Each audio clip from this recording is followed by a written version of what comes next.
Hello friends, welcome back the vision educator YouTube channel. आज के इस वीडियो में हम 7th क्लास साइंस एनसीईआरटी का चैप्टर नंबर 13 पढ़ेंगे, गति एवं समय। वैसे तो हमने गतियों के बारे में छठी क्लास में भी पढ़ा था। गतियाँ मुख्यतः 3 प्रकार की होती हैं। पहली सरल रेखा गति, दूसरी आवर्त गति और तीसरी वर्ताकार गति। ठीक है। जो सरल रेखा गति होती है वो एक सीधी सरल रेखा में गमन करती है। जैसे रोड पर कोई सीधी कार जा रही है, ठीक है, या ट्रेन जा रही है पटरी से, ये सरल रेखा गति है। और आवर्त गति होती है किसी एक स्थान पर हिंज हो कोई वस्तु और वो इस तरह से गति करे, ठीक है, जैसे पेंडुलम गति करता है, जैसे झूला गति करता है, ये होती है आवर्त गति। इसके अलावा तीसरी गति होती है वर्ताकार या वर्तुल गति। ये गति होती है गोल गोल चक्कर में, जैसे कि खिलाड़ी एक ग्राउंड में चक्कर लगाते हैं, गोल गोल दौड़ करते हैं जब वो, या फिर साइकिल का पैडल गोल चलता है, ठीक है, ये होती है आवर्त गति। चलिए अब इनके बारे में पहचानने की कोशिश करते हैं। इस सारणी में कुछ गतियाँ दी गई हैं। जैसे मार्च पास्ट करते सैनिक, इनके बीच में कौन सी गति है, गति का प्रकार आपको बताना है। जब सैनिक मार्च पास्ट करते हैं वो एक के पीछे एक सीधी रेखा में जाते हैं, ठीक है। तो सीधी रेखा के अनुदिश जो गति जाती है वो होती है कौन सी, सरल रेखा गति, ठीक है, यहाँ सरल रेखा गति आ जाएगा। और दूसरे नंबर पर है सीधी सड़क पर चलती बैलगाड़ी। कोई बैलगाड़ी है सीधी सड़क पर जा रही है वो, इसमें कौन सी गति है, ये भी एक सीध में जा रही है, तो इसमें भी सरल रेखा गति हो जाएगी, ठीक है। आप इनको समझने की कोशिश करिए, ज़्यादा कुछ है नहीं, बस गतियों के बारे में समझना है, ठीक है। दौड़ते धावक के हाथों की गति, दौड़ता धावक है, कोई दौड़ लगा रहा है, उसके हाथों की गति बतानी है, ठीक है। जैसे कोई इंसान है, आप अपने हाथ को हिलाकर देखिए, वो हाथ किस तरह से गति करता है आपको पता चल जाएगा। तो इसमें आपको बता दूं आवर्त गति आएगा, ठीक है। चलिए आगे चलते हैं। चलती साइकिल के पैडल की गति, इसमें वर्ताकार गति आएगा, ठीक है। सूर्य के चारों ओर पृथ्वी की गति, इसमें भी वर्ताकार आएगा, क्योंकि जो पृथ्वी होती है वो सूर्य के चारों ओर एक वर्ताकार दिशा में गति करती है। जैसे सूर्य है, ये हमारी पृथ्वी है, ये इस तरह से इसके चारों तरफ चक्कर लगाती है, तो ये एक वर्ताकार गति है। झूले की गति, ये आवर्त गति है, क्योंकि झूला एक ऊपर से हिंज होता है और ये आगे पीछे गति करता है जैसे पेंडुलम करता है, ठीक है, इसलिए इसमें कौन सी गति हो जाएगी, आवर्त गति। लोलक गति, इसमें भी आवर्त गति हो जाएगी, ठीक है। और हमें ये भी पता है बहुत सी वस्तुओं में मंद गति होती है और बहुत सी में तेज गति होती है दूसरे के सापेक्ष। इसको चलिए समझने की कोशिश करते हैं। मंद अथवा तीव्र गति, आप लोगों ने देखा होगा जब हम रोड पर जा रहे होते हैं, तो अगर हम पैदल जा रहे हैं तो हमसे बहुत से साधन आगे जा रहे होते हैं, ठीक है, या फिर हम बस में जाते हैं बैठ करके, तो बहुत सी चीज़ें हमसे पीछे छूट जाती हैं, जैसे मोटरसाइकिल वगैरह हमसे पीछे आती हैं, या बैलगाड़ी, उनकी स्पीड कम होती है, ठीक है, वो मंद गति है सापेक्ष टू बस। और कुछ वाहन ऐसे होते हैं जो और तेज स्पीड होती है उनकी, वो तीव्र गति वाले कहलाते हैं, ठीक है। चलिए आगे देखते हैं। ऐसा ही इस डायग्राम में दिखाया गया है, रोड पर कुछ वाहन जा रहे हैं और इनकी गति दिखाई गई है दूसरे डायग्राम में। आप देखने की कोशिश करिए कौन सी कार कौन सी से आगे निकल रही है।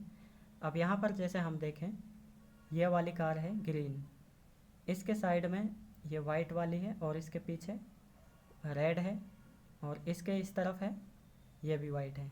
अब दूसरे डायग्राम में इसी को हम देखेंगे, तो ये ग्रीन कार है, इनसे आगे निकल चुकी है, इससे भी काफ़ी आगे निकल चुकी है और इससे भी काफ़ी आगे निकल चुकी है। इसका मतलब यह है जो ग्रीन कार है इस वाइट कार के और इस रेड कार के तुलना में स्पीड ज़्यादा है, ठीक है। इन सभी कारों की तुलना में कौन सी कार की स्पीड ज़्यादा है, ग्रीन वाले की। इस तरह से हम समझ सकते हैं कि गति, मंद गति और तीव्र गति एक दूसरे के सापेक्ष, ठीक है। चलिए आगे चलते हैं। अब चाल के बारे में समझते हैं, चाल क्या होती है। वैसे तो चाल के बारे में आप जानते होंगे, ठीक है। इसकी डेफिनेशन है चाल की, एकांक समय में तय की गई दूरी को हम उस वस्तु की चाल कहते हैं, ठीक है। एकांक समय में तय की गई दूरी को उस वस्तु की चाल कहते हैं, ये इसकी डेफिनेशन है। चलिए आगे चलते हैं। चाल का फॉर्मूला है तय की गई दूरी बटा लिया गया कुल समय, ठीक है। ये चाल का फॉर्मूला है, आपको याद रखना है, आगे काम आएगा। तय की गई कुल दूरी, कितनी दूरी तय की गई है और उस दूरी को तय करने में लगा समय। जैसे मान लीजिए यहाँ पर एक पॉइंट है और यहाँ से आपको इस खंबे के पास से इस खंबे के पास जाना है, ठीक है। अब इस स्थान से इसको ए स्थान मान लेते हैं, इसको बी स्थान मान लेते हैं। ए स्थान से और बी स्थान तक जाने में आपको कितना समय लगा, ठीक है। एक तो ये काम आता है और दूसरा इन दोनों खंभों के बीच में कितनी दूरी है, कितनी डिस्टेंस है, ये दोनों चीज़ काम आती हैं चाल निकालने में, ठीक है। जब किसी वस्तु की चाल निकालनी पड़ती है हमें, तो उसमें तय की गई दूरी और दूरी को तय करने में कितना समय लगा है, ये दोनों चीज़ काम आती हैं। चलिए आगे चलते हैं। अब समय की माप के बारे में समझते हैं। यदि आपके पास घड़ी नहीं है तो आप यह कैसे निश्चित करेंगे कि अब क्या समय हो गया है। क्या कभी आपको यह जानने की उत्सुकता हुई है कि हमारे बुजुर्ग किस प्रकार केवल छाया देखकर दिन के समय में अनुमान लगा लेते थे। फ्रेंड्स, एक टाइम ऐसा था जब हमारे पास में ऐसी घड़ियाँ नहीं थी जिस तरह से आज हमारे पास में घड़ियाँ हैं। तो उस टाइम हमारे जो पूर्वज हैं किस तरह से समय का पता लगाते थे, वो समय का पता लगाने के लिए चाँद, सूरज और दिन में जो छाया है उससे अंदाज़ा लगाते थे, ठीक है। इसके अलावा फिर धीरे धीरे जैसे उन्नति हुई, उन्नति होने के बाद में बहुत सी चीज़ें आई, जैसे रेत घड़ी, ठीक है। रेत घड़ी आई और उसके अलावा कुछ दीवारों से पता लगाते थे, ठीक है। और उसके बाद में ये घड़ियाँ आई जो डिजिटल आजकल हमारे पास होती हैं। चलिए आगे चलते हैं। यहाँ पर देखेंगे आवर्त गति का एक चिर परिचित उदाहरण सरल लोलक है, ठीक है। सरल लोलक जो होता है उसमें आवर्त गति होती है, आपको ये बात याद रखनी है, कई बार पूछी जाती है। सरल लोलक धातु के छोटे गोले अथवा पत्थर के टुकड़े को किसी दृढ़ स्टैंड से बांधे द्वारा निलंबित करके बनाया जा सकता है, ठीक है। धातु के गोले को लोलक का गोलक कहते हैं। जैसा कि इसमें दिखाया गया है, यह है पेंडुलम, इसको इंग्लिश में पेंडुलम कहते हैं और हिंदी में कहते हैं इसको लोलक। ये इस तरह से होता है, एक स्थान पर हिंज है ये ऊपर से, जब इसको पकड़ के हम इस तरफ ले जाएंगे, ठीक है, यहाँ से हम छोड़ेंगे तो ये इस तरह से गति करेगा, इस दिशा में आएगा, ठीक है। फिर इतनी ही दूर और आगे की तरफ जाएगा, फिर वापस ऐसे जाएगा, ठीक है। इस तरह से ये गति चलती रहती है पेंडुलम की, जैसा कि डायग्राम बी में दिखाया गया है, पेंडुलम की गति है, आवर्त गति। चलिए आगे चलते हैं। यहाँ पर पेंडुलम की गति आप निकाल सकते हैं। पेंडुलम की जब गति निकालनी होती है हमें, सबसे पहले उसने कितने चक्कर लगाए, ठीक है, वो नोट करना है, कितने दोलन लगाए और कितने समय में लगाए। तो उसके एक दोलन का हमें समय निकाल लेना है, ठीक है। एक दोलन का समय किस तरह से निकालेंगे, जैसे मान लीजिए यहाँ पर एक एग्जाम्पल दिया गया है, 20 दोलन के लिए लिया गया समय। जो लोलक है वो 20 दोलन करने में, 20 दोलन इस तरह से करने में कितना समय लेता है, वो 42 सेकंड। और एक दोलन में कितना समय लेगा, वो उसका आवर्तकाल कहलाएगा, ठीक है। एक दोलन में लोलक के द्वारा तय की गई दूरी को आवर्तकाल कहते हैं, वो आ जाएगा 2.1 सेकंड। इसके हिसाब से, इस एग्जाम्पल के हिसाब से इसमें क्या किया गया है, जैसे 42 सेकंड उसके द्वारा ली गई है और कुल 20 दोलन करने में, ठीक है। अब 42 में 20 का हम भाग दे देंगे, ठीक है, एक चक्कर का समय आ जाएगा। ठीक है, अगर इसको भाग दे के हम काटेंगे, सोल्व करेंगे तो 2.1 सेकेंड आ जाएगा।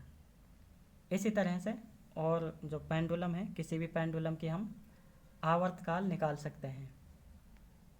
चलिए आगे देखते हैं समय तथा चाल के मात्रक। समय और चाल के मात्रक क्या होते हैं, इनके बारे में समझ लेते हैं। समय का मूल मात्रक सेकंड है, ये बात आपको याद रखनी है। समय का मूल मात्रक क्या है, सेकंड, और इसका प्रतीक एस है। ये दोनों चीज़ आपको याद रखनी है। समय का मूल मात्रक सेकंड है, इसका प्रतीक है एस। चलिए आगे देखते हैं। यह मात्रक किस यहाँ से देखते हैं। समय के बड़े मात्रक मिनट और घंटा हैं। आप पहले ही जानते हैं कि यह मात्रक किस प्रकार एक दूसरे से संबंधित हैं। चाल का तथाकथित मूल मात्रक क्या है, ठीक है। चाल का यहाँ पर बताया गया है। चूँकि चाल दूरी बटा समय है, अतः चाल का मूल मात्रक मीटर प्रति सेकंड है, ठीक है। चाल का मूल मात्रक क्या है, मीटर प्रति सेकंड। ये बात भी आपको याद रखनी है। चलिए आगे देखते हैं। और अगर कोई मिनट में है तो उसको इस तरह से भी दर्शा सकते हैं। अगर ज़्यादा है तो उसको किलोमीटर प्रति आवर में दर्शा सकते हैं, सुविधा के लिए, ठीक है। और जो सेंटीमीटर होता है उसको कभी भी बहुवचन में नहीं लिखा जाता। जैसे यहाँ पर CMS है तो इसको बहुवचन में नहीं लिखा जाएगा, बस ओनली सेंटीमीटर लिखा जाएगा हमेशा, ठीक है। ये बात आपको याद रखनी है। सेंटीमीटर को CMS नहीं लिखा जाएगा कभी भी, ये रॉन्ग है। सेंटीमीटर को CM लिखा जाएगा, ठीक है। ये चीज़ भी आपको याद रखनी है, ये राइट है। अगर कोई ऐसे लिखता है तो ये रॉन्ग है। चलिए आगे देखते हैं।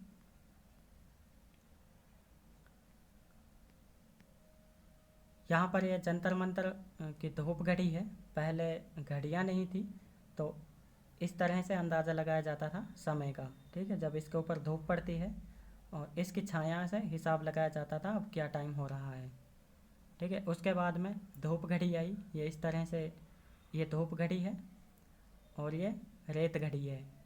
रेत घड़ी में एक ऊपर की तरफ कांच का ये बना हुआ है बॉयल, ऐसा ही नीचे की तरफ है। तो इसमें मिट्टी भरी हुई होती है, ये मिट्टी धीरे धीरे नीचे के इसमें आके गिरती रहती है, इससे समय का अंदाज़ा लगाया जाता है। उसी तरह से ये जल घड़ी है, ठीक है। आजकल ये चलन में नहीं है। चलिए आगे देखते हैं। चाल की मापन, इन चाल की मापन कैसे करते हैं, समय तथा दूरियां कैसे मापें, यह सीखने के पश्चात आप किसी वस्तु की चाल परिकल्पित कर सकते हैं। तो चाल की मापन करना सीखेंगे आज आगे हम। जैसे कि यहाँ पर एक लाइन ड्रॉ की हुई है और ये लड़का यहाँ से बॉल डाल रहा है, तो ये समय नोट कर रहा है यहाँ तक कितनी देर में बॉल आएगी। चलिए आगे देखते हैं। इस तरह से आप अलग अलग जैसे जंतु हैं इनकी चाल ज्ञात कर सकते हैं। जैसे बाज है, बाज की चाल यहाँ पर ज्ञात करी गई है, ठीक है, 320 किलोमीटर प्रति घंटा। उसी तरह से चीता की चाल है, ब्लू फिश की चाल है, खरगोश की 56 किलोमीटर प्रति घंटा, गिलहरी की 19 किलोमीटर प्रति घंटा, चूहे की है 11 किलोमीटर प्रति घंटा, मतलब 1 घंटा में चूहा 11 किलोमीटर दूर जा सकता है। भीम का कछुआ की है 0.27 किलोमीटर प्रति घंटा। उसी तरह से घोंगा की है सबसे कम 0.05 किलोमीटर प्रति घंटा। और यहाँ पर इसको सॉल्व कर सकते हैं, ठीक है। जैसे चाल है मीटर प्रति सेकंड में, इसको आप निकाल सकते हैं। चलिए आगे देखते हैं। यहाँ पर दिया गया है समय का फॉर्मूला। समय का फॉर्मूला होता है दूरी बटा में चाल, ये भी आपको याद रखना है, काम आएगा आगे। और फ्रेंड्स, जो गाड़ियों में मीटर लगे होते हैं उनको कहते हैं चाल मापी, ठीक है। आपने देखा होगा इस तरह का मीटर, उस पर यहाँ पर एक तरफ लिखा होता है कॉर्नर में किलोमीटर प्रति आवर। 1 घंटे में मैक्सिमम 140 किलोमीटर चल सकती है, ठीक है। ये चाल मापी है, इससे चाल को मापा जाता है। इसे स्पेडोमीटर कहते हैं, आपको याद रखना है। गाड़ियों की चाल किस मीटर से मापी जाती है, स्पेडोमीटर से, ठीक है। और इसके अलावा एक और मीटर होता है जो यहाँ पर गाड़ी कितने किलोमीटर चल गई, ठीक है। यहाँ पर नोट होता है गाड़ी कितनी चली है, जैसे इसमें लिखा हुआ है 5851 किलोमीटर। तो ये होता है पथमापी या ओडोमीटर के द्वारा इसको मापते हैं। दोनों चीज़ें आपको याद रखनी हैं। चलिए आगे चलते हैं। अब कुछ ग्राफ्स दिए हुए हैं यहाँ पर, ग्राफों से दूरी मापने की मापी जाती है, इसको समझने की कोशिश करेंगे। फ्रेंड्स, जो ग्राफ होते हैं आपने देखा होगा, क्रिकेट मैच अपन देखते हैं तो उसमें इस तरह से ग्राफ होता है, ठीक है। चलिए आगे चलते हैं। ग्राफ को इस तरह से भी दर्शाया जा सकता है, ठीक है। ग्राफ के प्रकार हैं, वर्ताकार ग्राफ है और यह है स्तंभ ग्राफ, इसको स्तंभ ग्राफ कहते हैं। और यह है किसी बच्चे की औसत वे भार को दर्शा रहा है इस ग्राफ में। ये रेखा ग्राफ है, ठीक है, रेखा से दर्शाया गया है तो रेखा ग्राफ है। चलिए आगे चलते हैं। जो फ्रेंड्स ग्राफ होते हैं इस तरह के होते हैं, ठीक है, आपने मैथ में बनाए होंगे। इसमें एक पॉइंट होता है 0, ठीक है, यहीं से सारी संख्याएं चलती हैं। इसके जो राइट हैंड तरफ है ये एक्स एक्सिस होगा और लेफ्ट हैंड की तरफ एक्स डैश मान लेंगे इसको, ठीक है। एक्स एक्सिस है पूरा, ठीक है। जो हॉरिजेंटल लाइन है वो एक्स एक्सिस की होती है और वर्टिकल लाइन है वाई एक्सिस की होती है। इस पर जहाँ पर ये दोनों लाइनें काटती हैं एक दूसरे को, इसको ओ एक्सिस नाम दे देते हैं, ओ पॉइंट। ओ पॉइंट से राइट हैंड की तरफ है एक्स एक्सिस, ठीक है, और ओ पॉइंट से लेफ्ट हैंड की तरफ है horizontal line x dash axis, ठीक है। उसी तरह से ऊपर की तरफ जाएंगे ओ पॉइंट से वर्टिकल में तो वाई एक्सिस आएगी, और डाउन जाएंगे 0 पॉइंट से या ओ पॉइंट से तो यहाँ पर आ जाएगा वाई डैश एक्सिस, ठीक है। ये एक्सिस होते हैं ग्राफ में। और इसमें जो पहला होता है ये खाना, इसमें दोनों संख्याएं पॉजिटिव होती हैं, प्लस प्लस की। जो इस तरफ एक्स एक्सिस पे चलेंगी जैसे 1 2 3 4, ठीक है, ये होंगी पॉजिटिव, यहाँ पे लिखी जाएंगी है। और जो ऊपर की तरफ जाएंगी हॉरिजेंटल में ये भी पॉजिटिव होंगी। उसी तरह से हम आगे भी देखेंगे। जो एक ये खाना बच गया, एक फिर ये खाना है और उसके अलावा एक ये खाना, 4 खाने होते हैं। इसमें अलग अलग सिंबल्स होते हैं। चलिए आगे चलते हैं। फ्रेंड्स, जैसे ये ग्राफ है ये एक सरल रेखा का ग्राफ है, ठीक है, इसमें सीधा जा रहा है तो सरल रेखीय ग्राफ है ये भी सरल रेखा ग्राफ है, सरल रेखा में जा रहा है। इसके प्रमुख शब्द हैं रेखा ग्राफ, ग्राफ, ठीक है, इनके बारे में हम पढ़ चुके हैं। आवर्तकाल, आवर्तकाल क्या होता है? एक दोलन में तय की गई दूरी को आवर्तकाल कहते हैं, ठीक है। चलिए अब इसमें हमने कई चीज़ें सीखी हैं, जैसे कि एकांक समय में किसी वस्तु द्वारा चली गई दूरी को उसकी चाल कहते हैं, ठीक है, ये चीज़ हमने यहाँ पर समझी है। इसके अलावा वस्तुओं की चाल यह निर्णय लेने में हमारी सहायता करती है कौन सी दूसरों से तेज़ चल रही है। इसी तरह ये अन्य पॉइंट है, इम्पोर्टेंट है, आप देख लेना इनको। क्वेश्चन आंसर्स पे चलते हैं अब। क्वेश्चन आंसर्स में पहला क्वेश्चन है, निम्नलिखित गतियों का वर्गीकरण सरल रेखा के अनुदिश वर्तुल दोलन गति में कीजिए। इनमें से हमें छांट करके बताना है कौन सी सरल रेखा के अनुदिश है, कौन सी वर्तुल है। वर्तुल वक्राकार इसको कहते हैं, गोलाकार को। दोलन दोलन मतलब आवर्त गति कौन सी है, इनमें से बताना है आपको, ठीक है। दौड़ते समय आपके हाथों की गति ये आवर्त गति हो जाएगी, ठीक है। सीधी सड़क पर गाड़ी को खींचते घोड़े की गति यह है सरल रेखीय गति। मेरी गो राउंड झूले में बच्चों की गति ये वर्ताकार गति हो जाएगी। सी झूले पर बच्चों की गति ये आवर्त गति हो जाएगी। विद्युत घंटी के हथौड़े की गति ये भी आवर्त गति, ठीक है। सीधे पुल पर रेलगाड़ी की गति सरल रेखीय गति, ये गतियाँ हैं। चलिए अब आगे चलते हैं। क्वेश्चन नंबर 2, इनमें से कौन सा कथन सही नहीं है वो बताना है। समय का मूल मात्रक सेकंड है, ये तो सही है। इसके अलावा नेक्स्ट है प्रत्येक वस्तु नियत चाल से गति करती है, ये गलत है। ठीक है, इसका आंसर यही हो जाएगा ख। चलिए आगे चलते हैं।